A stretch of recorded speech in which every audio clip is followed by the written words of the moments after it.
Continuando o nosso exemplo de como encontrar os caminhos mínimos ponderados em um DAG, a gente está aqui na parte em que a gente encontra a ordenação topológica que vai nos ajudar nesse intuito. A gente vai fazer aqui um passo só para nos ajudar a visualizar. Tá? A função desse passo é mais para a gente, o computador não precisa dele exatamente, mas vai nos ajudar a entender melhor o que está acontecendo. Que é justamente linearizar o DAG aqui. Basicamente, eu escrevi os vértices aqui seguindo a ordem da ordenação topológica. Tá? Voltar aqui para a ordenação topológica que a gente checou da última vez, podem ver que está em ordem. E nós vamos desenhar os arcos ali para conseguir visualizar melhor que realmente todos estão indo da esquerda para a direita para ver como as coisas estão. Então vamos começar aqui, olha. O A é o que tem a primeira posição na ordenação topológica. Ele tem arcos para B, F e E. Então vamos desenhar ali arco indo do A para o B, do A para o F, lá no finalzão, e do A para o E, todos da esquerda para a direita. Na sequência nós temos aqui o E. Está na posição 2, ele só tem arco indo até o F. Então do E a gente vai até o F, que fica lá no final. Depois vem o B. O B tem arcos indo para C, G e F. Então vamos desenhar esses arcos. Arco para C, para G e também para F lá no fim. Depois vem o D. Depois vem o C. Né? O C tem arcos para D e para G. Você tem arco para D e também para G. Agora vem o D, que tem arcos para H e para G. Então o D aqui tem arco para H e também para G. Depois vem G, que tem arcos para H e para F. Arco de G para H e de G para F. E agora H e F que sobraram, a gente vai ver que H não tem nenhum arco saindo dele, e F também não. Então, terminamos de linearizar. Como eu falei, isso aqui tem uma função muito mais pra gente, tá? Não tem nada de novo, nenhuma informação nova nesse desenho que não tivesse no anterior, quando a gente calculou a ordenação topológica, mas fica mais fácil enxergar aqui que, olha, todos os arcos vão da esquerda para a direita, respeitando a ordenação topológica, como a gente esperava, né? Já que o algoritmo que a gente simulou ali está correto, a gente já tratou ele anteriormente. E agora o que a gente vai fazer, né? Seguindo na descrição aqui do nosso exemplo, assim, que acaba gerando o pseudocódigo do algoritmo, o que a gente vai fazer é que a gente vai voltar a se preocupar com os custos nas arestas. A gente tinha ignorado os custos porque eles não afetam a ordenação topológica. Tudo que afeta a ordenação topológica é a orientação dos arcos. Por isso que a gente tinha ignorado, a gente vai voltar a se preocupar com os custos e a gente vai inicializar, como costuma acontecer em algoritmos em que a gente está trabalhando para encontrar caminhos mínimos, ou buscas em geral, sempre tem uma fase de inicialização em que a gente seta todos os vértices como não alcançados ou com distância infinita ou algo assim, e depois um laço principal em que a gente vai descobrindo os vértices. Normalmente eles têm essa estrutura, se vocês repararam. E no caso aqui a nossa inicialização é que para calcular as distâncias a gente vai fazer aqui para cada V em V, então para todos os vértices, a gente vai inicializar dist V como mais infinito. A gente vai trabalhar aqui como mais infinito. E tem uma informação nova aqui. A gente vai ter um vetor de predecessores chamado pred, que vai começar igual a null. Mas a função desse pred, e a gente vai ficar atento a como ele funciona ao longo do exemplo, é nos dizer, no caminho mínimo que a gente encontrou, qual é o vértice que vem logo antes do vértice atual. Então, pred de V nos diz, olha, no caminho mínimo de S a V que eu encontrar, quem é o vértice que antecede V? Ele aponta para esse vértice. Ele vai nos ajudar a reconstruir os caminhos depois.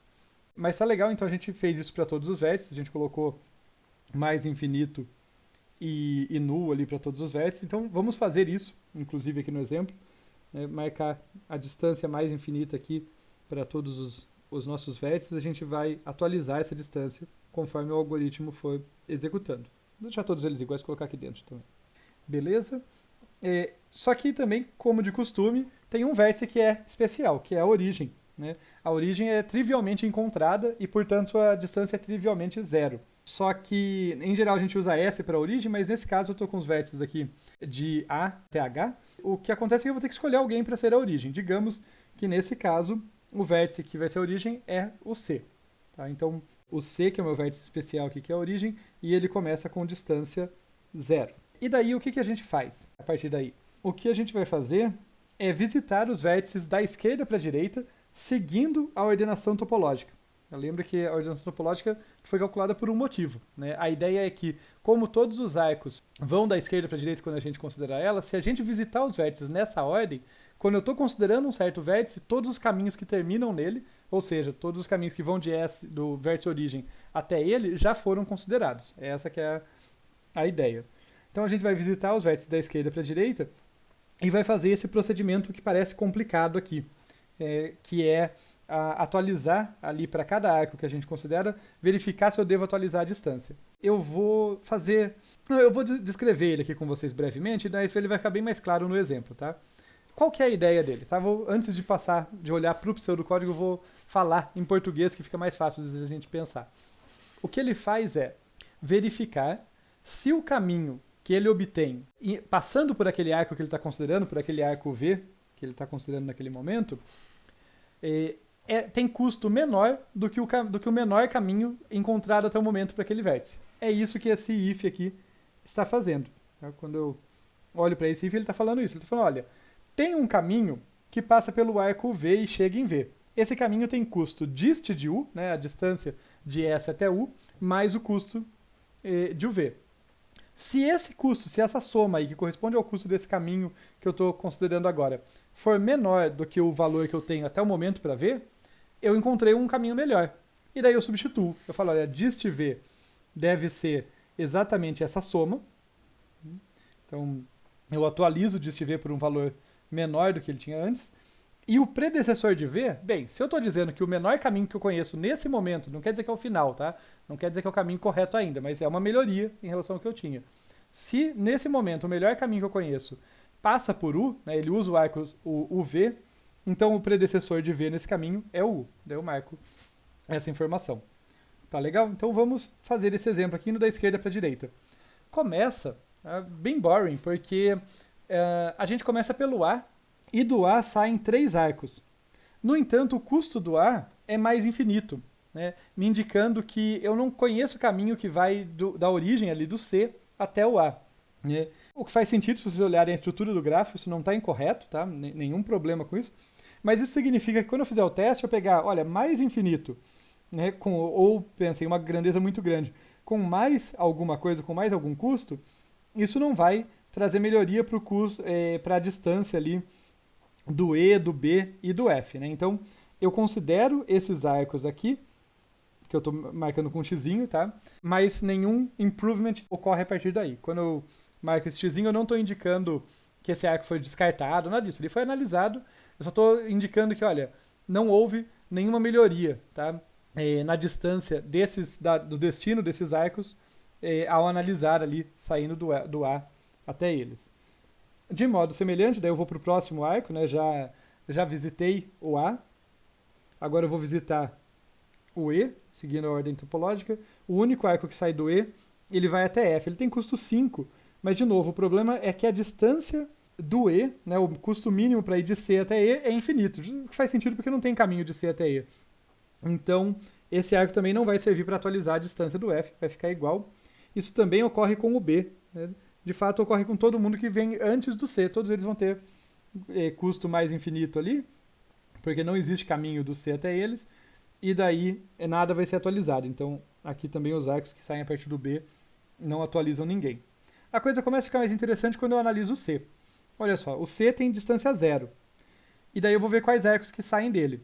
Nós temos aqui um arco que vai de C para D, aqui que tem custo 1. Então, 0 mais 1, né, dist de C, mais o custo desse arco, que é 1, vai ser igual a 1. Né, 0 mais 1 vai ser igual a 1. Isso é menor do que a distância do D, então eu atualizo a distância do D. A distância do D agora é 1. Mas não só isso, não só a distância do D foi atualizada, mas o meu predecessor foi atualizado. Olha, agora eu tenho uma informaçãozinha que eu vou destacar aqui, colocando, que eu vou dizer para vocês que corresponde justamente a esse arco que eu desenhei aqui, indicando que, olha, quem precede D é o C. Tá? Aqui só a setinha, pensem nela na orientação oposta, né? O vértice D, ele me dá a informação de que o predecessor dele é o C. Bem, seguindo, eu tenho também esse outro arco aqui que vai de C até G, que tem custo 2, e daí 0 mais 2 vai ser menor do que mais infinito, e o custo de g vai ser atualizado, o predecessor de g no caminho mínimo vai ser 2. Agora o momento em que eu chego no d. Notem que quando eu chego no d, como eu venho dizendo para vocês, todos os arcos que chegam até d já foram analisados, né? No caso, só tem um nesse aqui. Isso significa que todos os caminhos mínimos que terminam em d já foram tratados nesse momento. Tá? Em particular, o caminho mínimo que começa em C e passa por esse arco foi tratado. Então a distância do D está correta. Esse 1 é a distância definitiva. A gente vai ver que nem sempre é esse o caso. Tá? Eu posso, no meio do exemplo aqui, a gente vai ver trocas acontecendo. Mas para o D, já estava tudo correto. E daí, a partir do D, eu vou olhar para onde que ele chega até o G. E daí a distância dele vai ser 1, que é a distância dele do D, mais 1, que é o custo do arco, vai ser igual a 2. É um caminho com o mesmo custo, mas eu só atualizo quando é estritamente menor, quando eu melhoro. Não vou atualizar então. Então esse arco aqui vai ser descartado. Tá? Ele não passou no teste do nosso if ali embaixo, aquele teste ali, então ele não mexe com a distância do G. Já com relação ao H, que tem distância mais infinita, ele vai trazer melhoria. 1 mais 4 vai dar 5, e a distância do H vai ser trocada de mais infinito para 5. Como de costume, o arco que eu coloquei aqui está indicando quem vem antes do H no D. Né? Se eu percorrer no sentido contrário, eu sei que o D, né, que o predecessor de H é o D.